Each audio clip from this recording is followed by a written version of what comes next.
It seems that you have met your end. What a pity.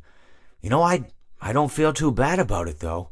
After all, if it weren't me, it would have just been one of the others, I guess. I'm honestly just glad to be out of those air ducts. It's not easy for a hippopotamus to fit up there, and not easy to get down either, and not as young as I used to be, as you can see. I used to be able to do all sorts of things. You're young, you're vibrant, you have that sort of pep in your step. It reminds me of a conversation I was having with one of my good friends, Orville. We were having a nice picnic one day. I believe it was summer. No, perhaps it was... Was it the fall? Yes. It was the fall because the leaves had turned already. But I said to Orville, I says, Orville, I have a story to tell you. And Orville looked at me, kind of odd and said, what's it about? I said to him, not every story has to be about something, Orville. Sometimes a person just wants to talk. Why does everything have to be a story? I said to him.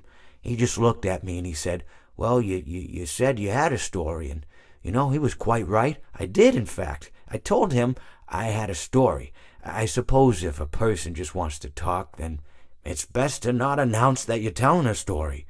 Telling a story does come with its own pressures and expectations, I suppose. After all, if you're just talking to a friend, then there's no more expectations than if you were talking into the wind. Words by themselves aren't expected to carry, aren't expected to stick. But if you announce you're telling a story, well then, there'd better be a point to it all, No one wants to sit and listen to someone ramble on and on and on with absolutely no end in sight. So, it's good to be mindful that when you tell someone that you're about to tell a story, that you have something to say. Telling someone that you're going to tell them a story is tantamount to asking them to stop what they're doing and pay attention. You're basically saying, hey, buddy, stop everything. Stop what you're thinking. I have a solution to everything. And, well, I didn't really have any story to tell. In hindsight, I probably just misspoke when I said that I had a story. I think it would have just been better to tell Orville that I wanted to tell him something rather than tell him that I had a story. But, even then, it might have put too much importance on the whole thing. Either way, it was quite a nice day.